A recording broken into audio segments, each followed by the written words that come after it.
Hello everyone, this is Rashmi. स्वागत है आपके अपने channel Rashmi at the JRF group पर। तो यहाँ आपका एक और practice session that is exam special practice series and today is the day 5। यहाँ हम प्रैक्टिस कर रहे हैं कुछ प्रीवियस ईयर PYQs और MCQs of UGC NET examination as well as the GATE examination and some SET examination that will help you to crack the upcoming exam. तो this is the 5th session. Already 4 session complete हो चुके हैं। यदि आपने उनको check नहीं किया है तो आप सेम चैनल पर चेक भी कर सकते हैं। Now join the free mock test. इसके लिए आपको ऐप डाउनलोड करना होगा and just request me, let me know कि you have downloaded the app and you want to be part of mock test series. I will add you into the batch जहां मेरा daily mock test running है and this mock test will be available till your examination, correct? And yes, this Sunday we are going to conduct a special session for you where we will solve the complete paper of 2020 2024 23rd of अगस्त का जो आपका last paper था, इसको हम solve करेंगे। If you are interested, be there this Sunday. Join कर लीजिए Telegram channel so that you will get the link, you will get the notification.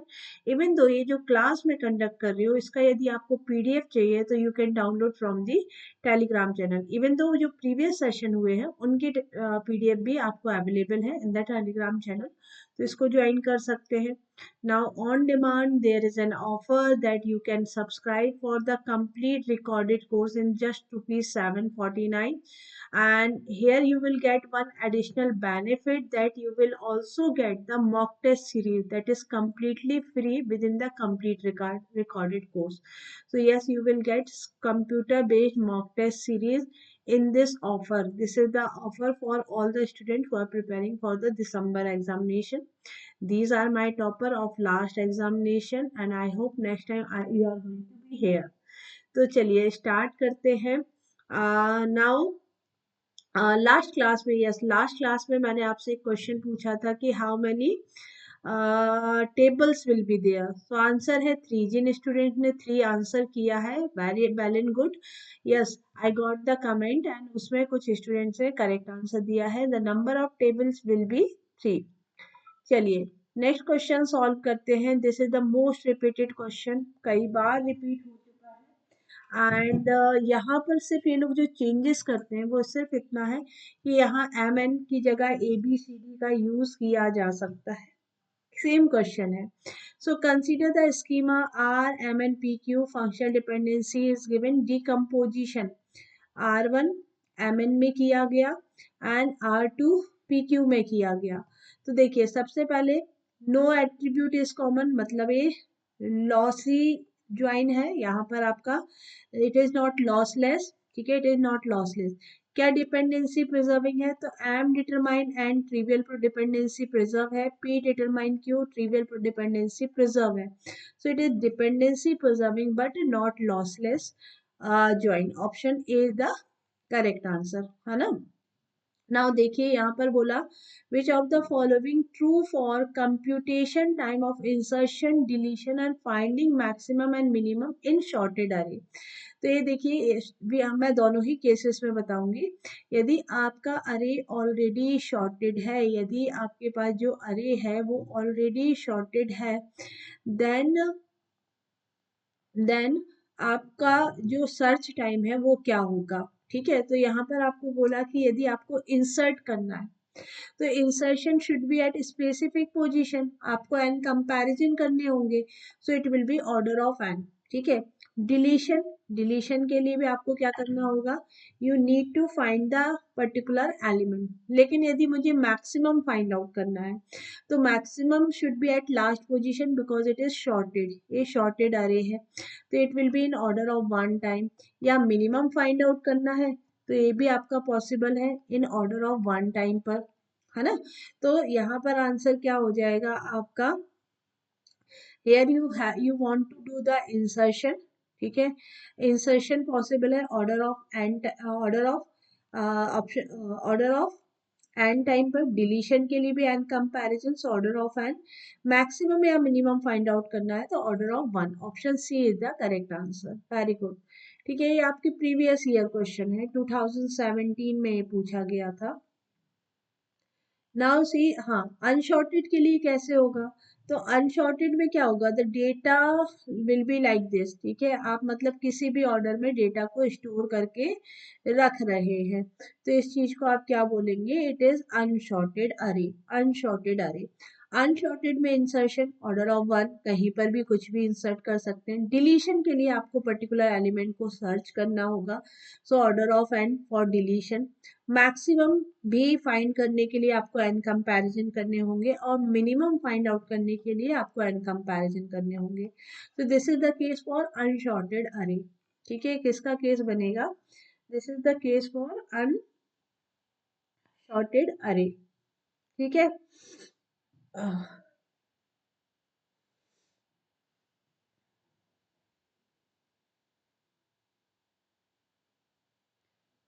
Okay, now we have next question. The seven element A, B, C, D, E, F, G are pushed onto the stack in reverse order. ठीक है, तो starting from G डाला, फिर F, फिर E, फिर D, फिर C, फिर B, and then on top of the stack A है।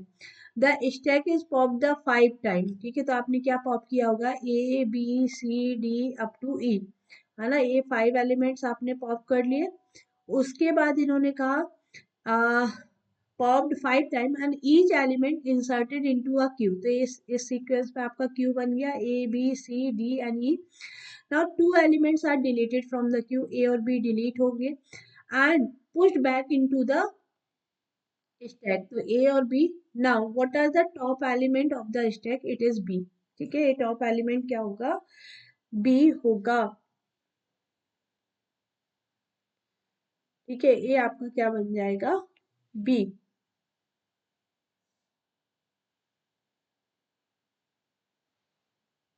it will be option B।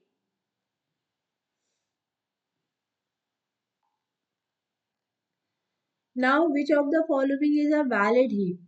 ठीक है, यहाँ मैक्स हीप आपको दिया गया है, मैक्स हीप में valid heap. Now you can see कि मैक्स हीप क्या बोलता है कि the higher element should be at the root node, या ना पेरेंट होगा, बट यहाँ नहीं, तो it is not valid. Again देखें तो हमारे पास 16 14 इज लेस देन 16 10 10 14 से लेस है 8 और 7, 9 and 3 is okay, 2 4 ये okay है। now you here you have 1 and 7, 7 should be here। ठीक है, तो ये इनकरेक्ट है। अगेन 1 and 7, तो इनकरेक्ट। मैक्सिप आंसर क्या होगा, ऑप्शन बी, है ना, option B. now the theory question, which statement is false? Optimal binary search tree construction can be performed efficiently using the dynamic programming, true है। breadth first search cannot be used to find the connected component, false है। given prefix and postfix walk of a binary the tree cannot be constructed, yes। यदि आपके पास infix है तो if you have prefix you need at least infix, है ना, infix या prefix का combination या पोस्टफिक्स एंड इनफिक्स का कॉम्बिनेशन रिक्वायर्ड होता है to create a binary tree. Depth first search can be use to find the connected component of the graph. तो yes, option आपका यहाँ पर फॉल्स कौन सा है, breadth first search cannot नहीं, it can be used to find the connected component, बाकी all rest are true। ये सभी स्टेटमेंट आपके ट्रू स्टेटमेंट है। ठीक है, ट्रू स्टेटमेंट है। A packet whose destination is outside the local TCP/IP network segment is sent to file server पर send करते हैं, डीएनएस पर जाता है, डीएससीपी पर जाता है, या डिफॉल्ट गेटवे पर जाता है। A packet whose destination is outside the local TCP/IP network segment is sent, ठीक है, it is sent to default gateway. याद रखिएगा ये कहाँ सेंड किया जाता है, टू द डिफॉल्ट गेटवे। ये कहाँ सेंड किया जाता है, डिफॉल्ट गेटवे पर।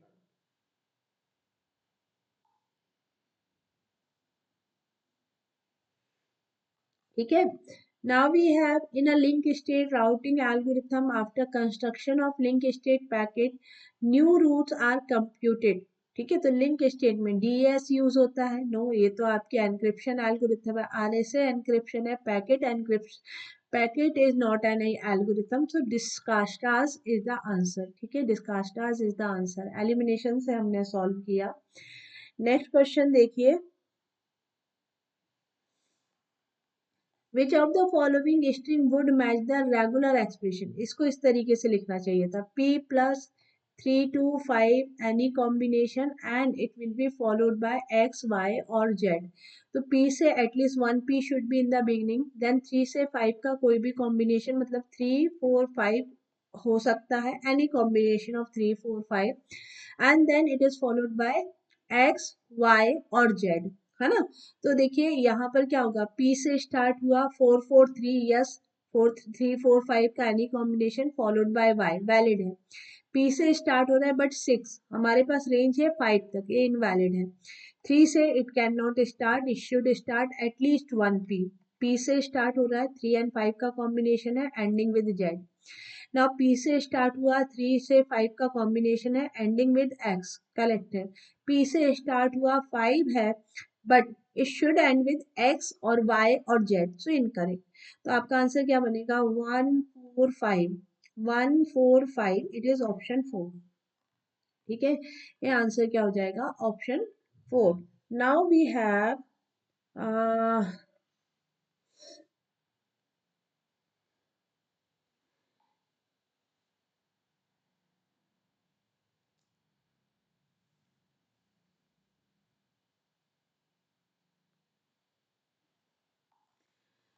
The general configuration of micro program control unit is given. ठीक है, ये कंप्यूटर आर्किटेक्चर का क्वेश्चन है। यहाँ ब्लॉक बी एंड सी आपको डायग्राम में बताना है। तो देखिए, first we have next address generator. Next address generator के बाद अब आपका यहाँ पर आ जाता है control address register and control memory. तो ये जो नेक्स्ट यूनिट है ये कहलाता है CAR, कंट्रोल एड्रेस रजिस्टर। यदि मेमोरी में बात करते, ठीक है, यदि कंट्रोल यूनिट, ये कंट्रोल यूनिट के लिए डायग्राम है। यदि आप मेमोरी में स्टेटमेंट एग्जीक्यूशन की बात करते या इंस्ट्रक्शन एग्जीक्यूशन की बात करते, तो नेक्स्ट एड्रेस जनरेटर की जगह आप पीसी काउंटर की बात करते, program counter, the register that hold the address of next instruction. उससे रीड करके हम क्या लेते हैं, मेमोरी एड्रेस रजिस्टर में। लेकिन कंट्रोल यूनिट में ये कहलाता है कंट्रोल एड्रेस रजिस्टर। फिर हम सर्च कहाँ करते हैं, मेमोरी में, है ना, कंट्रोल मेमोरी में इन द यदि आप नॉर्मल इंस्ट्रक्शन एग्जीक्यूशन की बात कर रहे हैं। लेकिन जब कंट्रोल मेमोरी की बात की जा रही है ना, कंट्रोल की बात की जा रही है, कंट्रोल यूनिट की बात की जा रही है, तो यहाँ पर जो मेमोरी होगी इसको हम बोलते हैं कंट्रोल यूनिट। ठीक है, इसको आप क्या बोलते हो, कंट्रोल मेमोरी। कंट्रोल मेमोरी के अंदर जो सीक्वेंस है, next address generator, control address register, then control memory.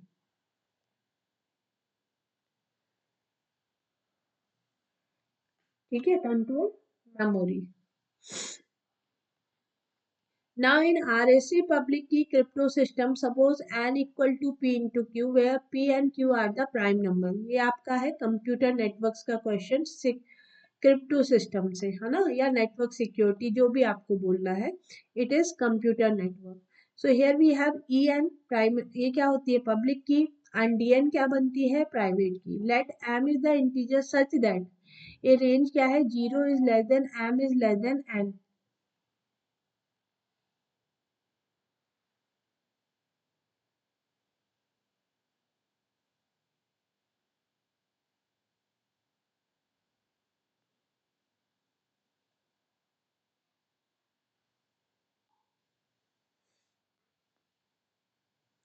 Okay, so now I have which of the following equation represent the RSA public key crypto system।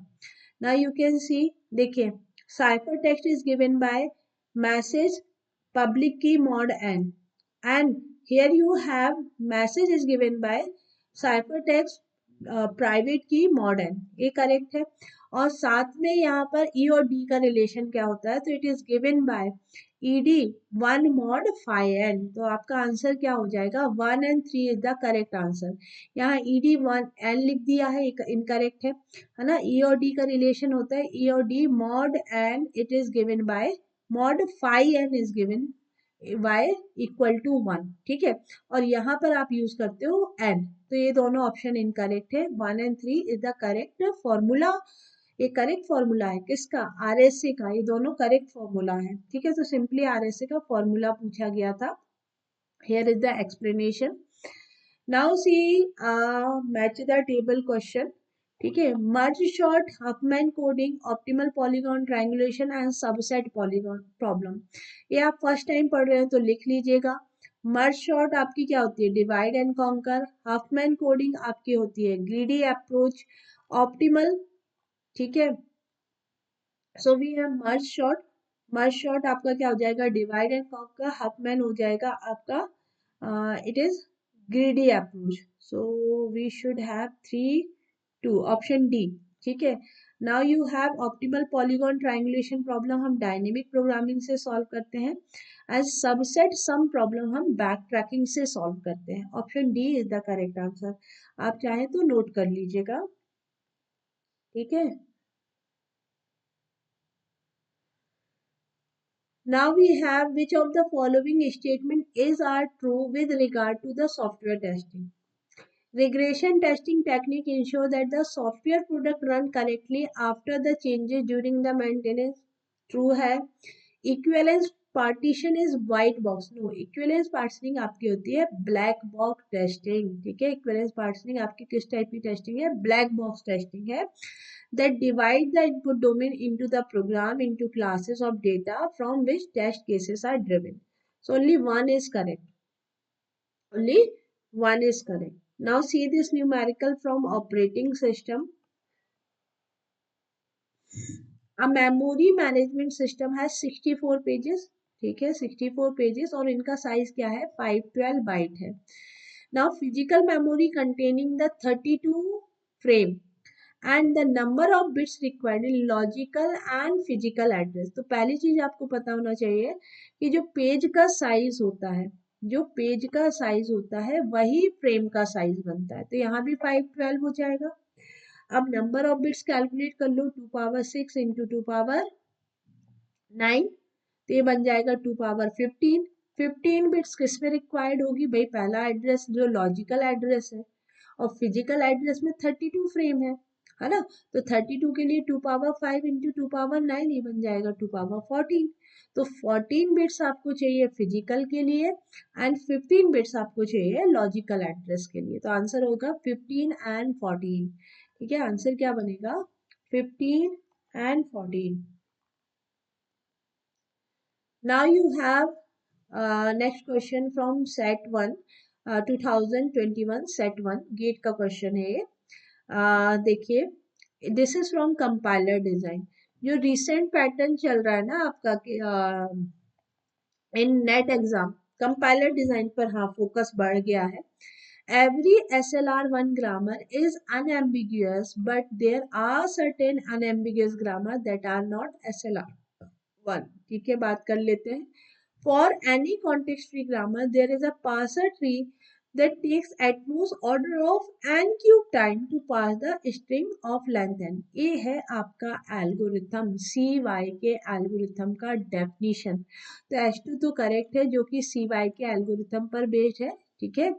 CY के algorithm या CKY algorithm. तो इसके according आपका जो statement दिया है, to parse any string, है ना, किसी स्ट्रिंग को पार्स करने के लिए जो at most number of time requirement है वो कितनी है, ऑर्डर ऑफ एन क्यूब है। किसमें, कॉन्टेक्स्ट फ्री ग्रामर में। Now every SLR1 grammar unambiguous होती है, but there are certain unambiguous grammar जो SLR नहीं होते। तो देखिए कुछ इस तरीके से हायरार्की डिफाइन की गई है। SLR grammar it is the part of ambiguous. तो yes, SLR grammar are ambiguous, है ना, क्योंकि ये देखिए सब पार्ट है, सबसेट है एम्बिगियस ग्रामर का। लेकिन there are the some ambiguous grammar which is not SLR1। So this statement is correct. ये डायग्राम बहुत इंपॉर्टेंट है। इसमें सारी जो लैंग्वेज होती है ना आपके, जो पार्सर होते हैं, उन सब का रिलेशन दिया है। तो यदि कोई लैंग्वेज LL0 है तो वो LL1 भी होगी, LLK भी होगी। LL0 will be LR0। Now LL1 will be SLR1, फिर LALR1 LALR1 का कुछ पोर्शन, ठीक है।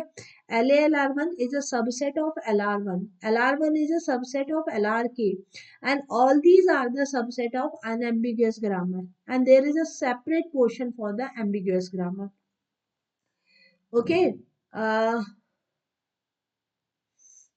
Now consider the set question again 2021 का ये क्वेश्चन है। क्या बोल रहे हैं देखिए, कंप्यूटर नेटवर्क्स पर ये क्वेश्चन दिया गया है।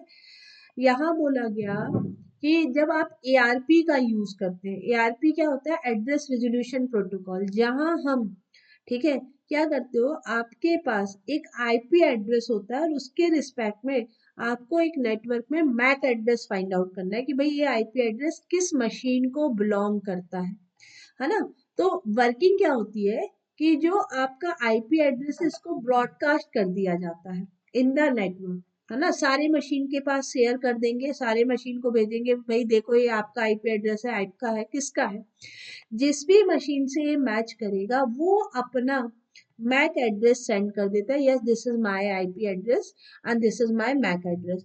तो जो IP एड्रेस है इसको ब्रॉडकास्ट किया जाता है, ARP में इसको ब्रॉडकास्ट किया जाता है, और मैक एड्रेस को यूनिकास्ट किया जाता है ना। सिर्फ मशीन लेकर कहाँ भेज देंगे भाई, लोकल जो आपका राउटर है उस पर। RARP की वर्किंग जस्ट अपोजिट हो जाती है। RARP में, है ना, मैक एड्रेस सेंड करते हैं, IP सर्च करते हैं। So destination MAC address of ARP reply is a broadcast. No, request is a broadcast. तो destination MAC address of ARP जो request आपकी जा रही है, MAC address की जो request जा रही है उसको broadcast किया जाता है। तो S1 false है, S2 correct है। S1 false है, S2 correct है।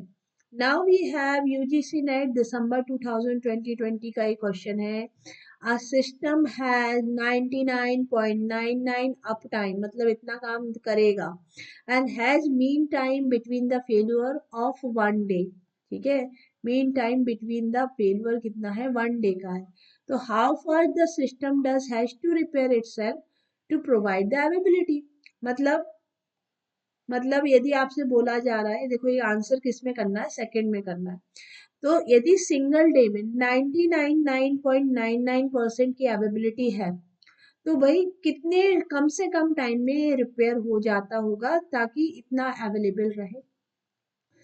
क्योंकि हमको कैलकुलेशन किस में करना है, हमको कैलकुलेशन करना है सेकंड्स में, और यहाँ दिया क्या है, डे। तो डे को कन्वर्ट करो into second. 1 day is equal to 24 hours, 24 hours में होते हैं 60 मिनट, 60 मिनट में होते हैं 60 सेकंड। अब इसमें एबिलिटी कितनी टाइम की है, 99.99%। तो फिर फेल्यूर टाइम क्या होगा, फेल्यूर आपका बनेगा 24 इंटू 60 का भाई 100 में से 0.01%, ये आपका रिपेयरिंग टाइम हो जाएगा जिसमें सिस्टम वापस अवेलेबल हो जाएगा, क्योंकि 99% तो अवेलेबल है।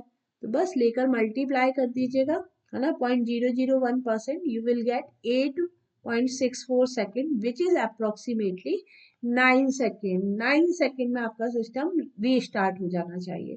तो ये देखिए 24 आवर्स 60 मिनट 60 सेकेंड को मल्टीप्लाई करने पर आपको मिलेगा 86400, और फेल्यूर रिपेयर टाइम बनेगा 0.01, है ना। तो ये आंसर आ जाएगा 8.64 या 9 second, 9 second.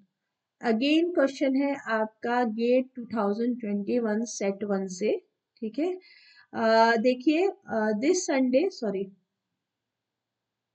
This Sunday we have practice session, है ना, जहां हम आपका जो 2024 का पेपर सॉल्व कर रहे हैं। एंड साथ में यदि आपको ये सेशन पसंद आ रहा है तो सेशन को लाइक जरूर कर देना है, it will be a great help for me. Just like जैसे ये सेशन आपकी हेल्प कर रहे हैं तो आपका जो लाइक बटन होता है ना वो मेरी हेल्प करता है, तो please do like it and share with your friend. तो चलिए स्टार्ट करते हैं, नेक्स्ट क्वेश्चन कंटिन्यू करते हैं। हियर वी हैव, ठीक है, कंसीडर द फॉलोइंग अरे, 23 इज गिवन, ठीक है, ऑलरेडी शॉर्टेड अरे है, यदि आप ध्यान से देखें तो शॉर्टेड अरे है। अब इन्होंने कहा कि the algorithm following option uses the least number of comparison to sort the above array in ascending order. भाई ऑलरेडी शॉर्टेड अरे है, शॉर्टेड अरे को फिर से शॉर्ट करने में कौन सा एल्गोरिथम लेस टाइम लेगा, लेस टाइम रहेगा, कॉम्प्लेक्सिटी लेस होगा।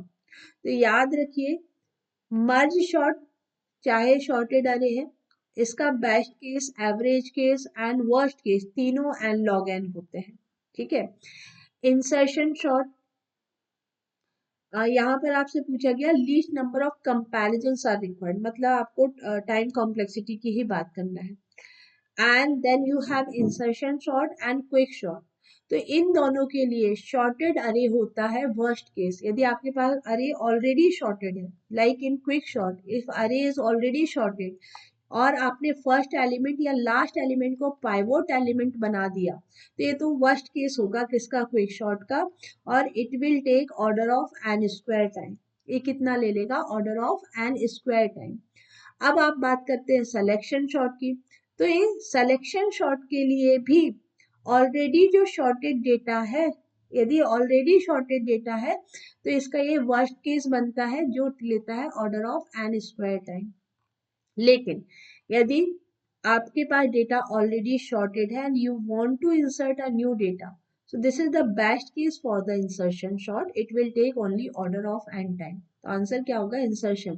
सिलेक्शन का worst case sorted array, merge sort and log n किसी भी केस में, एंड क्विक शॉर्ट का वर्स्ट केस है sorted array with first element as a pivot element या last element as a pivot element. So इन सब के लिए बेस्ट आपका कौन सा रहेगा, इंसर्शन शॉर्ट, इंसर्शन शॉर्ट। ठीक है। चलिए next question we have again GATE 2021 से है। ये क्वेश्चन आपका रिपीट हो चुका है यूजीसी नेट एग्जाम में, एज इट इज पूछा गया था। Consider the 3-bit counter designed using the T flip flop as shown below. ठीक है। Assume that the initial state of counter given PQR is 0 0, है ना, यहाँ इसकी वैल्यू भी 0 है, ये वैल्यू भी 0 है, ये भी 0, current state. What is the next 3 state. तो नेक्स्ट स्टेट कैलकुलेट करने के लिए आपको सबसे पहले तो यहाँ पर देखना होगा, देखिए टी फ्लिप फ्लॉप है, कौन सा फ्लिप फ्लॉप है, टी फ्लिप फ्लॉप है। अब टी फ्लिप फ्लॉप का बिहेवियर क्या होता है, टी फ्लिप फ्लॉप में यदि इनपुट 0 है ना, तो भाई यहाँ पर जो आउटपुट है वो भी 0 बनता है, नो चेंज होगा, नो चेंज होगा। लेकिन यदि इनपुट 1 है तो वैल्यू टॉगल करती है, वैल्यू टॉगल करती है, इतना याद रखिएगा। तो हमको हर एक फ्लिप फ्लॉप के लिए, हर एक फ्लिप फ्लॉप के लिए इनपुट फंक्शन देखना होगा। तो यदि मैं यहाँ बात करूँ पी डैश क्या बनेगा, तो पी डैश के लिए देखिए इनपुट क्या आ रहा है, this is the input that is the current value of R, है ना, यदि आपको दिख रहा है तो पी डैश के लिए इनपुट क्या है, करेंट वैल्यू ऑफ आर। ठीक है, करेंट वैल्यू ऑफ आर से हो गया R. Now for Q input क्या बन रहा है, तो देखो current value of P dash, current complement of P dash, है ना, तो क्यू डैश हो जाएगा पी का complement, current value of P. And R, R के लिए इनपुट क्या बन रहा है, आर डैश मैं यहाँ पर लिख रही हूँ, आर के लिए यदि आप इनपुट देख रहे हो तो it is Q complement, Q complement. ठीक है, एक बार आपने ये कैलकुलेट कर लिया, जैसे टी पी आर है, टी क्यू पी कॉम्प्लीमेंट है, टी आर क्या बन रहा है, क्यू कॉम्प्लीमेंट। अब देखिए आपने क्या करना है, करेंट करेंट स्टेट आपको गिवन है 0 0 0, है ना, करेंट स्टेट आपको गिवन है 0 0। नेक्स्ट स्टेट कैलकुलेट करते हैं, करेंट स्टेट है 0 0 0। पी के लिए इनपुट क्या बनेगा, पी के लिए इनपुट बनेगा 1। ठीक है, आर की वैल्यू क्या है भाई, आर सॉरी इनपुट क्या बनेगा 0, क्योंकि आर की करंट वैल्यू क्या है 0 है, तो इनपुट हुआ 0। तो पी की करंट वैल्यू क्या है, पी की करंट वैल्यू है 0, it will no, there will no change, so it will remain 0, है ना, नेक्स्ट स्टेट आपको क्या मिलेगी 0।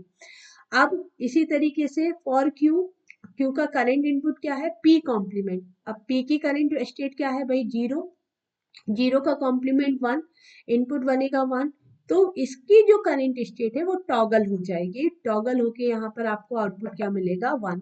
ठीक है, आउटपुट क्या मिलेगा 1। नाउ इसी तरीके से आर के लिए, आर के लिए इनपुट क्या जा रहा है, क्यू कॉम्प्लीमेंट 0, क्यू की करंट वैल्यू क्या है 0, तो इनपुट यहाँ बनेगा 1। अगेन जो आर की करंट वैल्यू है वो टॉगल हो जाएगी, तो इट विल बिकम 1। तो 0 1 1, 0 1 1 इज योर नेक्स्ट स्टेट। ठीक है, ये आपकी नेक्स्ट स्टेट बन गई। चलो इसको एक काम करते हैं, रिप्लेस कर लेते हैं और फिर से हम कैलकुलेट करेंगे फॉर 0 1 1 के रिस्पेक्ट में। तो अब आप देखिए ये 0 है, ये करेंट स्टेट 1 है, ये करेंट स्टेट 1 है। अगेन P के लिए R इनपुट जाएगा, R इनपुट जाएगा तो यहाँ इनपुट बना 1 है, तो जो करेंट स्टेट है वो टॉगल हो जाएगी, 0 टॉगल होके बन जाएगा 1, 0 टॉगल होके बन गया 1। नाउ अगेन यहाँ इनपुट क्या आएगा, देखिए जो करेंट स्टेट है 0, इसका कॉम्प्लीमेंट है ना, टी क्यू की डेज क्या है P कॉम्प्लीमेंट, P कॉम्प्लीमेंट मतलब 0 कॉम्प्लीमेंट इट विल 1।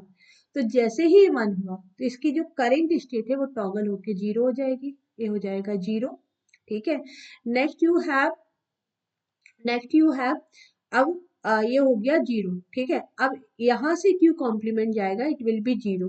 तो जो करंट स्टेट है इट विल मेंटेन 1, सो 1 0 1। देखिए दोनों ही केस में 1 0 1 था, मतलब हम एक स्टेप स्किप भी कर सकते थे, हम 1 0 1 के लिए डायरेक्ट कैलकुलेट कर सकते थे।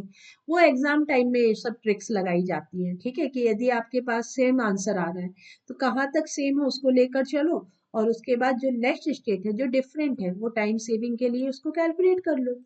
अब आपने क्या बोला, 1 0 1 is a current state, 1 0 1 is a current state. तो अगेन R इनपुट आया, 1 आया, 1 टॉगल होगा, इट विल बिकम 0। फिर यहाँ से जाएगा 1 का complement 0, so it will remain 0। फिर यहाँ से जाएगा 0 का कॉम्प्लीमेंट 1, तो ये बन जाएगा 0। ठीक है, तो आपको आंसर क्या मिलेगा, 0 0 0। Option A is the answer, option A is the answer. I hope ये क्वेश्चन क्लियर है। ठीक है, option A is the answer.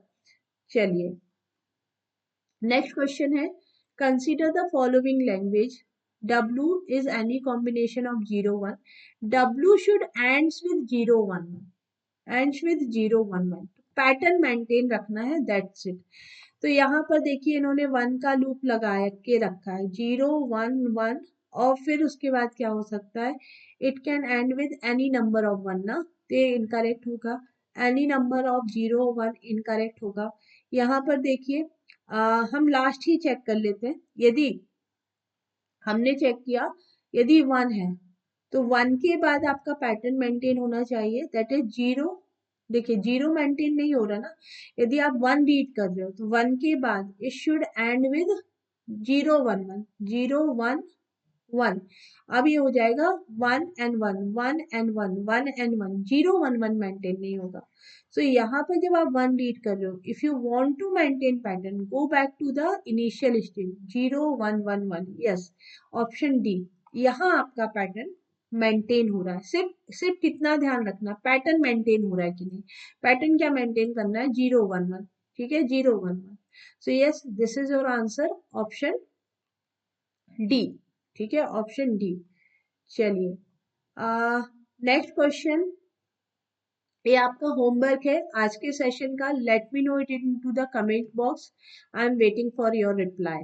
So thank you everyone for your time. Session को लाइक करें, शेयर करें with your friends, and I hope these sessions are helpful for you. So please give your feedback. यदि आप कोई भी तरीके का change चाहते हो, PDF मैं आपको शेयर कर रही हूँ into the Telegram channel. And this Sunday be ready for the complete paper solution of this 23 August 2024. Thank you.